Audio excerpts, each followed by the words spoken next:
Saya harus menghasilkan 10 profesor baru. Saya harus menghasilkan 100 dokter baru. Saya harus menghasilkan 1000 S2 baru. Dan saya harus menghasilkan 10.000 sarjana S1 baru. Loncatan ke depan, Bang. Setelah 6 tahun jadi profesor, ini kira-kira mau gimana dong? Harus masuk di dalam politik, Bang. Awas lu. Politik itu sangat tajam. Iya ya. Karena gini, saya lihat resikonya, Prof. Jadi akhirnya saya bilang saya nggak. Jadi politik adil itu tujuannya. Nah itulah makanya saya bilang karena saya nggak adil, jadi saya nggak mungkin bisa memimpin yang adil ini kan, Bang. Akhirnya apa? Saya harus datang kepada yang maha adil, Tuhan. Jadi saya doa, Tuhan berikan aku hikmat dan kebijaksanaan supaya aku bersikap adil terhadap orang-orang yang saya pimpin. Itu aja, Bang, jawabannya. Jadi tidak ada, Bang. Jadi kalau ada orang mengusahakan keadilan, di situ tidak ada keadilan. Bahkan di tempat yang adil, di situ tidak ada keadilan. Jadi mendingan kita minta sama Tuhan, Tuhan berikan aku keadilan supaya Tuhan berikan pada. Kalau Tuhan kasih, terima, Bang. Kalau Tuhan nggak kasih, sampai Anda, kita atau saya ngotot terus, nggak dapat, Bang. Karena keadilan itu mustahil. Iya, dan tidak ada manusia yang adil. Itu sudah dari definisi dunia para.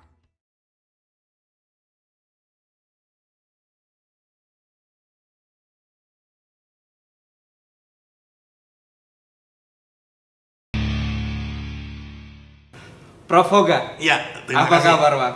Kabar baik, Jack. Aduh. Gimana, Jack? Sehat lah. Iya. Keluarga gimana, Bang?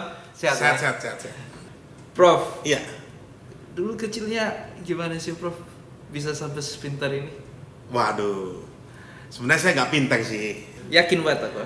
Iya, saya sakaging. Jadi memang kami berlima itu terus dididik sampai kami semua S3 semua kan.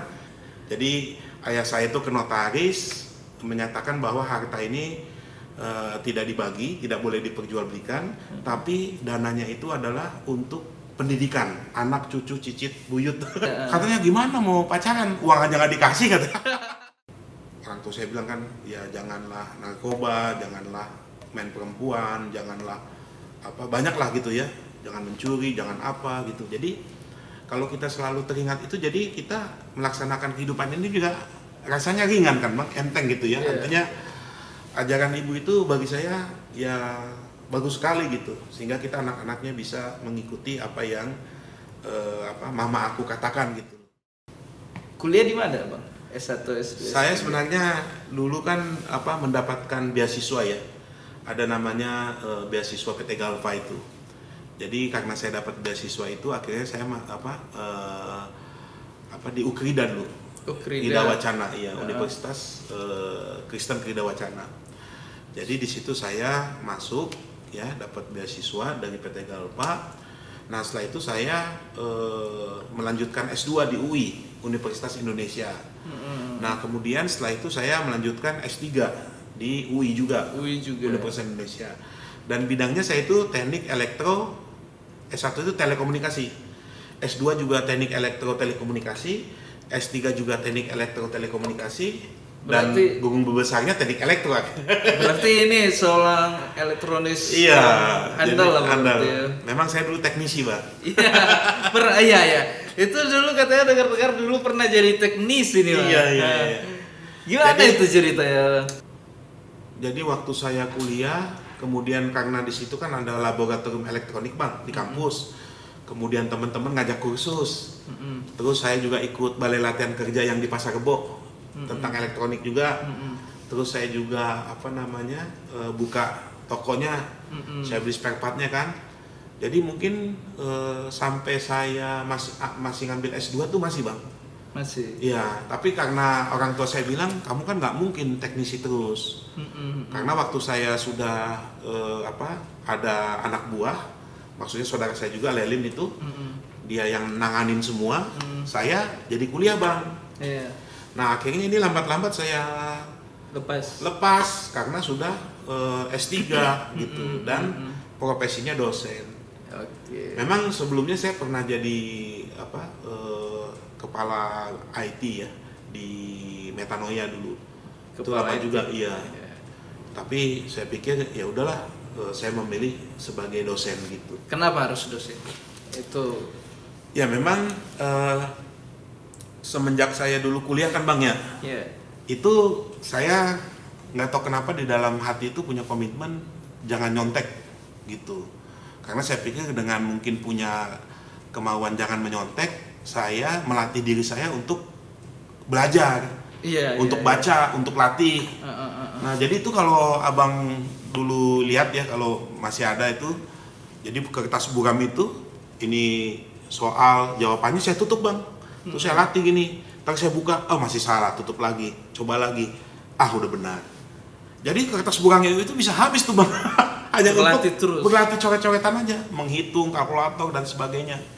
Nah akhirnya saya kalau di kampus kan udah mau ujian atau sebelum ujian, saya yang ngejelasin, saya kumpulin tuh temen-temen, nih caranya gini loh.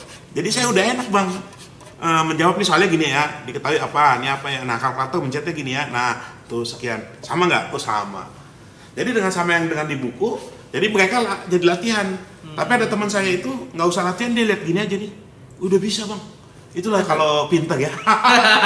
Kalau saya nggak pinter, saya tuh harus ngulang. Tekun berarti. Iya, kalau nggak diulang, Iya. makanya selalu kalau saya itu sampai belajar ya jam 11 malam, jam 12 malam itu ya di meja belajar itu kadang-kadang ibu bawain itu apa susu atau kopi atau teh sama apa telur direbus Bang, kalau ayam kampung itu kan. Aduh buat apa nih Bang? Udah makanannya biar kamu kuat katanya. Karena kan itu belajar ya. Nah, belajar kan ya kadang ngantuk atau apa. Karena makanya saya selalu di perpustakaan, di lab itu saya ngajarin temen aja terus tuh Bang. Nih, Kalau coba ujian, soal-soal. kalau ujian teman-teman dikasih contekan nggak? Enggak saya. Kenapa? Jadi nggak? saya ada yang minta, ada yang ini, saya tetap komitmen dengan saya harus menyelesaikannya. Itu pasti dicibir, pasti dijauhi. Ya awalnya gitu Bang, tapi karena saya ngajarin di perpustakaan, saya ngajarin di lab, mereka akhirnya deketin saya untuk gimana nih cara jawabnya gitu.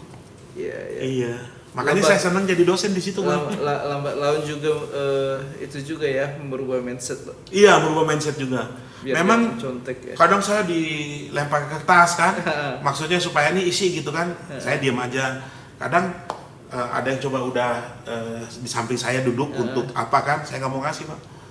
Tapi kalau saya lihat teman-teman itu, waduh, saya pikir saya nggak mau lah. Saya karena melatih diri saya supaya saya itu bisa, kan kita ngapain lah Bang, sekolah mahal-mahal, tau-taunya nggak dapet apa-apa kan Bang. Iya kan? Iya, sia-sia. Sekarang udah jadi profesor. Iya. Pas di umur 40 tahun Bang, anugerah Tuhan, berkat Tuhan itu saya mendapatkan gelar itu guru besar. Jadi termasuk waktu di Kopertis itu 40 tahun itu adalah profesor termuda Bang.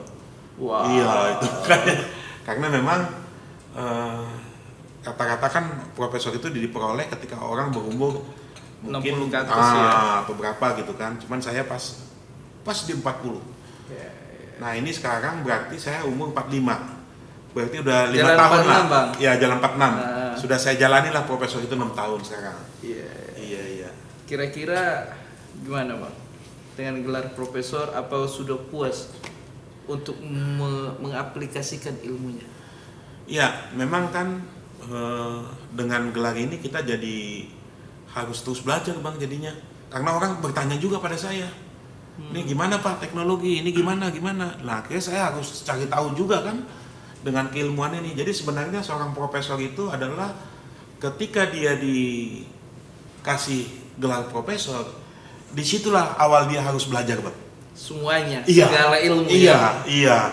Jadi bukan berarti dapat gelar profesor berhenti belajar, bukan. Justru di awal dapat gelar profesor, disitulah start kita lagi atau start kita belajar dengan sungguh-sungguh. Jadi 6 tahun ini semua yang dipelajari ini. Iya, karena gini, waktu kan saya itu diikutkan oleh Ibu Rektor ya, pimpinan universitas, saya di Universitas Bakri ya. Jadi diikutkan lomba dosen terbaik. Iya. Nah, pada saat lomba itu saya ditanya Bang, pertanyaannya itu adalah, jadi kan jurinya itu ya di Kopertis wilayah 3 itu kan orang tua senior ya, hebat-hebat lah mereka, profesor juga. Jadi waktu saya peserta 1 suruh maju, untuk presentasi, setelah itu nanti diuji. Iya. Nah, pertanyaan dia gini, Bang. Kenapa kamu jadi dosen? Buat apa kamu jadi dosen? Apa ada nggak hati kamu buat dosen? Passion kamu dosen nggak sih? Waduh, saya di situ langsung berlinang Bang, air mata saya. Kenapa gitu? Saya kaget saya kan Bang, karena kan udah puluhan tahun lah, ada 15 tahun dosen mengajar kemana-mana dan sebagainya. Tapi giliran dapat guru besar, ikut lomba, ya kan ditanya kenapa jadi dosen? Itu ya. Ada nggak passion kamu dosen? Hati kamu buat dosen nggak? Padahal udah 15 tahun dijalanin Bang. Jadi akhirnya saya pikir-pikir ya, terus si salah satu juri ya, udah ubanannya orang tua bijaksana sekali. Prof, jawab. Ini jangan bengong, nanti peserta lain ini mau gantian. Waduh, maaf nih Bapak Ibu saya, karena air mata saya berlinang Bang. Saya kan mengerjakan dosen itu dengan sungguh-sungguh ya, dengan ya pokoknya bener-bener lah saya ngajar semua bener-bener gitu. Nah, tapi pada saat ditanya seperti itu, akhirnya saya bilang begini Bang, saya selalu ditolong oleh guru saya, SD, SMP, SMA. Nah, S1 saya juga ditolong dosen, S2 saya juga ditolong dosen, ya kan? S3 kan ada promotor yang menolong saya. Jadi dosen-dosen inilah yang memberikan saya pengajaran, sosialisasi, pendidikan dan sebagainya kan. Nah, akhirnya saya harus menolong orang lain. Jadi saya harus menghasilkan 10 profesor baru. Saya harus menghasilkan 100 dokter baru. Saya harus menghasilkan 1000 S2 baru. Dan saya harus menghasilkan 10.000 sarjana S1 baru. Nah, jurinya bilang ini, waduh, Prof, nggak salah nih jawabannya katanya. Kenapa Bu Dewan Juri, Bapak Ibu Dewan Juri? Selama ini saya sih kalau dapat peserta lomba, jawabannya umum-umum aja, mencerdaskan kehidupan bangsa. Tapi Prof ini kok jawabannya langsung win kuantitas iya, KPI katanya. Artinya kan itu angka ya, kuantitas tadi ya. Jadi KPI, Key Performance Indicator. Indikator 10, 100, 1000 dan 10.000. Jadi akhirnya saya bilang ya memang karena saya ditolong orang lain, saya harus menolong orang, menjadikan orang itu harus menjadi 10 profesor baru. Saya harus menghasilkan 100 doktor baru S3. Saya harus menghasilkan 10.000 S2 baru pasca sarjana, ya kan? Saya harus menghasilkan 10.000 S1 baru. Jadi 10, 100, 1000 dan 10.000. Selama saya masih hidup. Waduh. Akhirnya saya memang ya menang lah Bang, ya. Maksudnya bukan masalah dapat piala dan juara, tapi pulang saya di mobil nangis saya Bang. Tapi Tuhan, itu anugerah Tuhan. Iya, anugerah. Tapi kan perjalanan menjadikan 10 profesor baru, 100 dokter baru, 1000 S2 baru dan 10.000 S1 baru, itu sungguh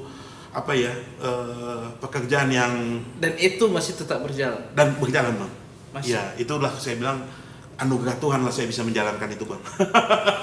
Loncatan ke depan Bang, setelah 6 tahun jadi profesor ini kira-kira mau gimana itu Bang? Saya melihat kan ya itulah saya bilang ya, saya udah dokter, sudah profesor, tapi saya pernah dengar orang ngomong ya, dokter katanya. Tahu nggak singkatan dokter apa katanya? Saya bilang ya itu kan PhD ya, Philosophy of Doctor. Bukan katanya, dokter itu mondok di kantor. Aduh, akhirnya saya pikir ya ini gimana ya? Saya masa harus di dalam terus gitu. Ya saya harus keluar. Ya kan, memberi ilmu kepada masyarakat gitu. Nah, akhirnya saya pikir jalur apa yang bisa saya lakukan di sini. Akhirnya saya melihat itu harus masuk di dalam politik Bang. Awas lu. Politik itu sangat tajam. Iya ya. Karena gini, saya lihat resikonya Prof. Ya makanya saya bilang kan saya kebetulan diundang sebagai narasumber untuk menjelaskan tentang keadilan sosial bagi seluruh rakyat Indonesia ya, sila kelima itu ya Bang. Jadi inti ceritanya memang tidak ada manusia yang adil, ya hanya Tuhan yang adil gitu ya. Jadi saya teringat dengan tokoh politik Sabam Sirait yang gitu ya, kan baru meninggal kemarin ya. Dia bilang politik itu suci, ya itu saya sampai penalaran kita terhadap pemikiran itu kayaknya berani dia mengatakan politik itu suci kan dia sudah mengalaminya. Iya. Jadi akhirnya saya bilang politik itu adil. Jadi sekarang bicara politik itu. Iya, politik itu adil. Karena saya banyak melihat ketidakseimbangan di mana-mana. Tapi dengan melalui politik mungkin kita bisa memberikan arti keadilan sosial bagi seluruh rakyat Indonesia. Politik adalah langkah selanjutnya. Iya, itu selanjutnya tuh. Tembakannya di mana?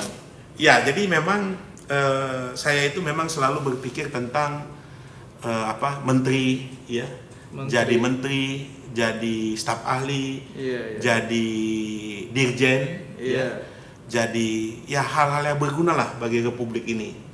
Karena memang bagi saya ujung-ujungnya itu adalah bagaimana kita memanusiakan manusia. Jadi saya pun banyak terinspirasi ya dari tokoh-tokoh yang bagus-bagus ya. Jadi akhirnya saya berpikir saya harus jadi pahlawan. Ya, saya harus menjadi seorang pahlawan nasional. Nah, untuk mencapai ke sana, nah itulah Bang. Iya. Tapi kita yakin Bang. Iya. Dengan kerangka berpikir fase anak-anak yang dididik, iya itu disiplin, orang tua itu hebat sekali. Di saat kuliah juga. Iya. Saya berpikir jadi menteri itu akan segera. Amin. Kita doakan. Iya, doakanlah Bang. Jadi memang ya saya mohon doa restunya ya kepada sahabat-sahabat semua dan sebagainya. Kenapa kok ke situ laginya gitu ya? Karena saya tuh UUM Bang. UUM. Itu apa itu? Ujung-ujungnya manusia.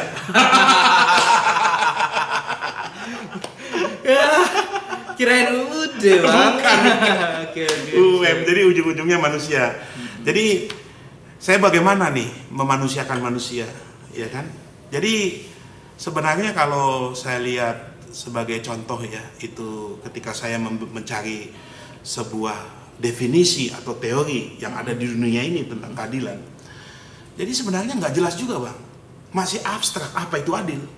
Tidak seimbang. Iya, artinya tidak menempatkan pada tempatnya misalnya, atau hak dan kewajibannya atau apa-apa. Ternyata sampai para ahli itu saya lihat, saya baca-baca akhirnya definisinya keadilan itu adalah tidak ada manusia yang adil. Itu aja Bang. Karena tidak ada satupun manusia yang adil.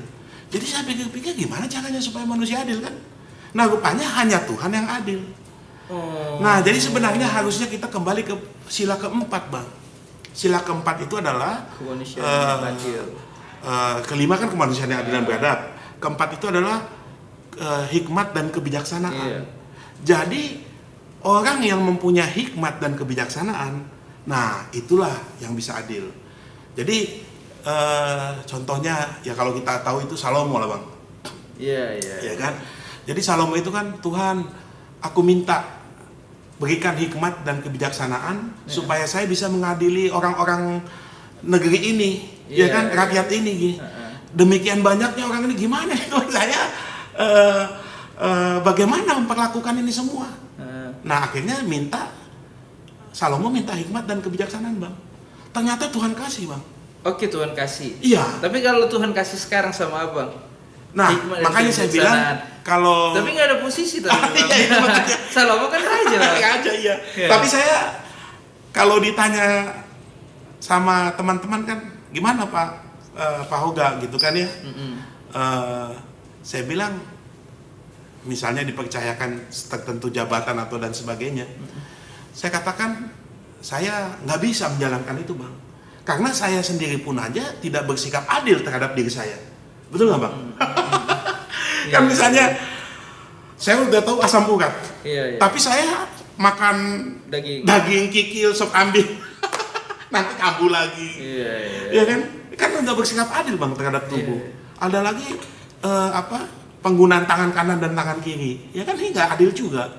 Ya banyak kan yang kerja ini santai aja misalnya. Nah kemudian juga saya nggak adil juga, kenapa? Saya diskusi sama teman kan, kenapa saya bilang iya loh Prof katanya, kalau kita bicara keadilan seperti saya aja Prof katanya, saya sampai malam nggak tidur katanya. nanti besok pagi kan harusnya 12 jam kerja, 12 jam tidur ya, sehingga 24 jam kan. Tapi manusia rata-rata nggak pernah adil. Ya rata-rata begadang, main handphone ya kan. Akhirnya apa? Ya tubuhnya udah bilang berikan keadilan nih, saya mau istirahat, tapi nggak dikasih istirahat. Jadi nggak adil bagi kita. Jadi akhirnya saya bilang saya nggak. Jadi politik adil itu tujuannya. Nah itulah makanya saya bilang karena saya nggak adil, jadi saya nggak mungkin bisa memimpin yang adil ini kan bang. Akhirnya apa? Saya harus datang kepada yang maha adil, Tuhan. Jadi saya doa, Tuhan berikan aku hikmat dan kebijaksanaan supaya aku bersikap adil terhadap orang-orang yang saya pimpin. Itu aja bang jawabannya. Jadi tidak ada bang. Jadi kalau ada orang mengusahakan keadilan, di situ tidak ada keadilan. Bahkan di tempat yang adil, di situ tidak ada keadilan. Jadi mendingan kita minta sama Tuhan, Tuhan berikan aku keadilan supaya Tuhan berikan pada. Kalau Tuhan kasih, terima bang. Kalau Tuhan nggak kasih, sampai Anda, kita atau saya ngotot terus nggak dapat bang. Karena keadilan itu mustahil. Iya, dan tidak ada manusia yang adil. Itu sudah dari definisi para dunia para ahli. Jadi kalau mau adil gimana? Artinya kita harus meminta hikmat dan kebijaksanaan supaya kita bisa bersikap adil terhadap orang-orang ini. Kalau nggak bisa. Jadi hanya sila keempat lah yang bisa menjadi jawaban. Pilihlah orang-orang yang mempunyai hikmat dan kebijaksanaan. Nah, kalau itu sudah ada, maka terwujudlah sila kelima, keadilan sosial bagi seluruh rakyat Indonesia. Oke bang. Iya. Jadi kalau Tuhan nggak kasih saya hikmat dan kebijaksanaan, saya nggak mau bang. Jadi menteri, jadi ini saya nggak bisa bang. Tapi ini udah minta. Ya saya harus minta lah. Karena kan kalau udah dikasih tanggung jawab, ya harus minta bang. Tapi dari gelar profesor, punya pengalaman dan sebagainya. Nah itu adalah bagian dari hikmat. Iya itu memang. Tapi saya ditanya bang di seminar itu. Pertanyaannya begini bang, Prof tadi bilang Salomo adil katanya. Iya saya bilang. Nah Salomo kan punya berapa ribu istri itu kan? Oke. Ya kan, Salomo kan punya gundik, punya istri kan sampai 900 berapa tuh bang? 600 tambah 300 kan, jadi 900. Anggaplah 1000 gitu. Apakah Salomo bisa memperlakukan adil istri-istrinya? Bisa. Oke, saya bilang, saya coba merenung lagi kan bang, dengan pertanyaan dia kan, karena Tuhan bilang hanya saat itu juga Salomo yang dikasih seperti hikmat dan kebijaksanaan. Setelah itu tidak ada orang seperti itu lagi di bumi ini. Jadi banyak pun istri, sampai pun misalnya tadi 900 orang, Salomo bisa bersikap adil. Hebat bang, hikmat Tuhan. Karena Tuhan yang Tuhan yang kasih sama dia. Coba aja lihat bang, cara berpakaian orang-orangnya. Bahkan Ratu Sheba datang melihat, bener gak nih keadilan Salomo? Bener bang. Ratu Sheba, selama ini aku hanya dengar, tapi sekarang kulihat, benar kamu ini mempunyai hikmat dan kebijaksanaan. Jadi bisa kita katakan bahwa kalau kita mau adil, kita harus dekat dengan yang maha adil bang. Itu siapa? Ya Tuhan. Tuhan pencipta alam, ya kan? Jadi kalau kita mencari-cari keadilan, waduh, nggak dapat bang. Sama seperti gini, Daud ya. Jadi saya karena Daud itu kan ada di situ segelombolan orang yang selalu anak buahnya Daud menjagalah kawanan ternak ini, betul bang ya? Nah tapi ternyata waktu lagi tahun baru atau perayaan tahun, Daud minta sama dia, kan kita juga udah jagain ininya. Tapi iya si Laban apa? Nabal ya? Nabal ya. Nah, jadi begitu gitu, siapa itu Daud katanya? Nah, iya kan? Pulanglah orang ini. Oh, orangnya malah marah-marah pak. Emang begitu kasar si Nabal ini. Namanya juga Nabal kan? Nah, akhirnya Daud ambil semua pedang, kita bunuh semua orang itu. Jadi Daud ingin mencari keadilan bang. Karena dia udah capek. Mencari keadilan? Keadilan dengan arti dia tuntas itu semua, musnahkan, kita ambil semua hewannya. Ya kan? Karena kan Daud mencari keadilan. Tapi hebatnya Tuhan, hal itu tidak terjadi bang. Karena dikirimkan istrinya. Ada anak buahnya cerita, istrinya Abigail, istrinya Nabal. Tadi ada loh anak buahnya Daud gini-gini. Karena mereka kecewa karena udah dijagain, masa nggak diiniin sih. Waduh gimana? Udah akhirnya istri Nabal bawa semua bang. Anggur, roti, daging apa, makanan kasih ke Daud. Akhirnya Daud bilang, aduh terpujilah Tuhan, saya akhirnya tidak menumpahkan darah karena kamu datang memberitahu aku bahwa janganlah berbuat jahat, janganlah mencari keadilan. Oke, Bang. Berarti keadilan itu berbahaya juga. Iya, jangan dikejar, Bang. Jangan kita cari keadilan, nggak boleh, Bang. Keadilan itu hanya Tuhan yang Maha Adil. Itu kalau tadi terjadi itu tidak ada peran Tuhan di situ, mungkin Daud sekarang udah hutang darah, Bang. Iya. Mungkin banyak yang udah terkutuk. Ya kan? Tapi Daud tidak ada. Bersih, Bang. Gitu. Makanya saya bilang, oh, berarti memang benar Tuhan yang Maha Adil. Kita nggak pernah adil, Bang. Mungkin kalau saya jadi presiden langsung jadi menteri. Oke. Ya itulah, kalau kita gali lagi, kebetulan saya diundang sebagai pembicara sila keadilan sosial bagi seluruh rakyat Indonesia. Kemudian saya sampaikan semuanya tentang para ahli dan pakar, bahwa intinya definisi keadilan itu sampai sekarang masih tidak jelas, abstrak, tidak tahu apa itu adil gitu. Tapi kalau mungkin kita punya hikmat, kebijaksanaan, kita minta Tuhan apakah yang adil, akhirnya adil, Bang. Jadi misalnya contoh gini, di mana menurut Propoga Salomo itu adil? Saya bilang begini, Pak, ada 2 orang ibu punya anak dua-duanya. Ibu ini punya anak, ibu ini punya anak. Tidurlah mereka, ditidurin anaknya ini, Pak, meninggal. Tapi ibu ini gak terima, ya kan? Anak siapa ini? Anak siapa ini? Datanglah ke Salomo sebagai mahkamah agungnya gitu ya, sebagai apa namanya hukum kerajaan, ya kan? Ini anakku. Salomo bingung. Anak siapa ini? Gimana ceritanya? Begini, Pak. Waduh. Ya udah, akhirnya Salomo minta hikmat Tuhan kan, Bang. Oke, bawa anaknya sini, bagi 2 biar adil. Setengah buat kamu, setengah buat kamu, ya kan? Iya. Tapi nggak tahu kenapa ibu yang merasa tidak punya anak ini bilang, oh enggak, ya jangan Salomo, ya biar apa namanya ini jangan dibagi 2, tapi serahkanlah buat dia, udah dia aja supaya anak ini tetap hidup. Jadi hidup itu, Bang, keadilan. Kalau mati tidak adil, Bang. Tapi ibu yang satu enggak, bagi 2 aja, biarin saya dapat, dia nggak dapat, saya juga nggak dapat, dia juga nggak dapat, sama-sama jadi nggak punya anak. Ah itu, Bang. Akhirnya Salomo bilang stop, ya kasih anak ini kepada ibu yang ini. Jadi siapa yang ingin hidup itu adil, Bang. Tapi siapa yang ingin mati tidak adil. Wow. Nah akhirnya disitulah saya tahu bahwa orang sudah memberikan contoh kepada Salomo, Bang, hikmat dan kebijaksanaan. Jadi negara ini akan maju kalau, Bang, mohon izinnya, ya seperti Abang lah, orang yang berhikmat. Adik, Bang. Ini adik, Bang. Adik ya. Ya gitulah adik Cik ya. Jadi agar kita bisa melakukan keadilan sosial itu, kita harus mempunyai hikmat dan kebijaksanaan. Gitu. Jadi karena Salomo meminta, kemudian Tuhan kasih, datang sebuah permasalahan antara 2 orang ibu memperjuangkan mana anaknya. Ternyata Salomo bilang doa bagi 2, ya setengah buat dia. Ternyata ibu yang ingin keadilan ini merelakan supaya anak itu tetap hidup. Ternyata yang punya anak adalah ibu ini. Bisa juga ya, keadilan itu adalah merelakan. Iya, karena banyak, Bang, di tempat keadilan pengennya ya dia begini kan, kematian semua, Bang, maunya. Iya. Masukkan penjara, masukkan ini.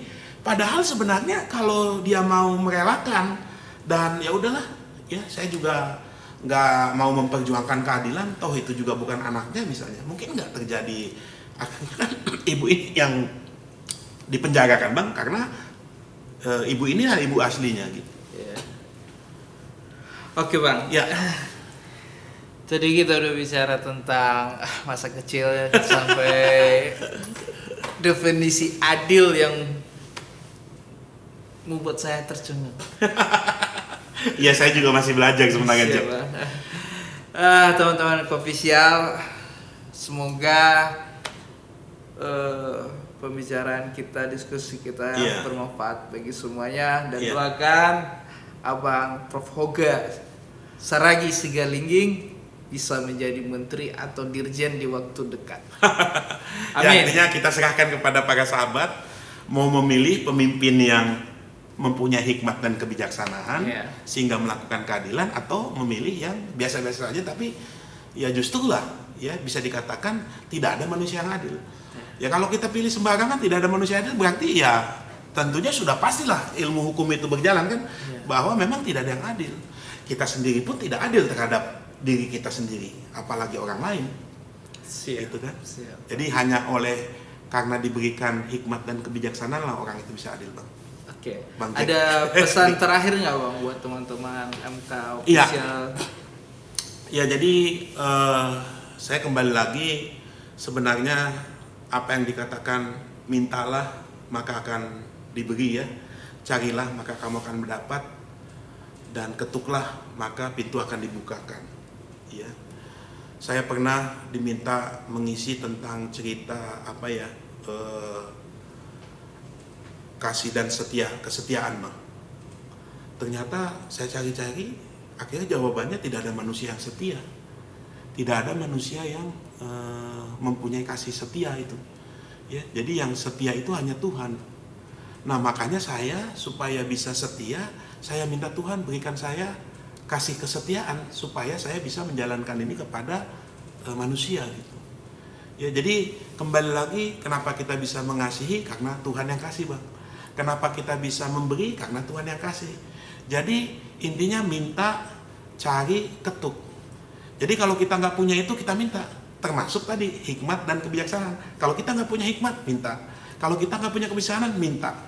Ya kan, sehingga Tuhan kasih. Jadi ada semua itu di dunia ini oleh karena orang-orang kita itu meminta sama Tuhan, meminta, mengetuk, mencari, sehingga kita mendapat. Nah kalau udah dapat, Bang, aduh bahagianya. Iya kan, iya kan. Jadi nggak ada sih sebenarnya orang yang mengasihi, nggak ada. Ya, orang yang setia nggak ada. Hanya Tuhan yang mengasihi, hanya Tuhan yang setia, hanya Tuhan yang mempunyai hikmat, hanya Tuhan yang semualah sebutkan hal-hal yang positif.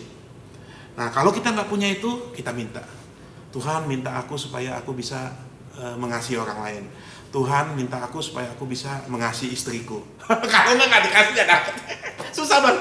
Ya kan? Tuhan minta aku supaya aku bersikap adil terhadap anak-anakku. Ya kan? Karena kita aja, Bang, lihat banyak. Waktu itu ada beberapa orang setelah saya seminar itu, saya bilang, Prof, mohon saya dikasih masukan katanya. Kenapa? Saya punya istri banyak.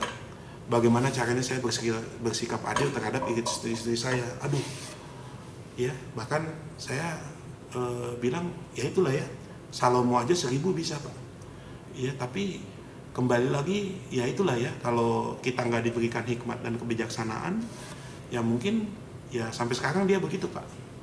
Jadi saran saya, mintalah, carilah, ketuklah, supaya Bapak ini diberikan hikmat dan kebijaksanaan supaya bisa berlaku adil terhadap istri-istrinya. Itu aja jawabannya, saya bilang. Kalau yang lain saya nggak bisa bantu. Akhirnya Bapak itu pulang, ya dia harus minta jadinya. Siap. Oke teman-teman Official, mungkin kita akan lanjut nanti pembicaraan kita sama Bang Prof. Hoga Saragi. Hoga gitu. Prof Hoga setelah dia jadi dirjen atau jadi kita akan tunggu. Oke, MK Official, kita sudah katakan semua, kita sudah bongkar semua, dan kita sudah tuntaskan semua. Salam MK Official.